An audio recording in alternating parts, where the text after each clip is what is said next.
All right, here's how you get the property information that you need. When you log into the map, you zoom in, and the more you zoom in, then you're going to see these property lines. This basically is every individual property.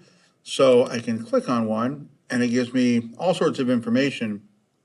But what I need is this part right down here, this little blue box.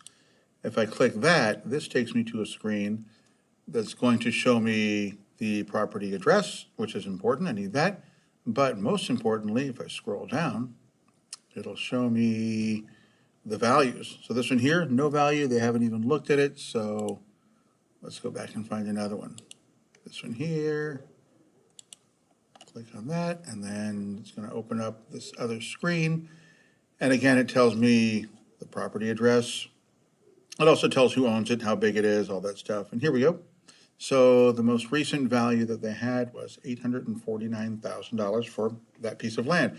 And this also tells me the different people that have owned it, but more importantly for us, like how many acres it is, how many square feet, because for our build, we need to have quite a lot of acres, quite a lot of square feet.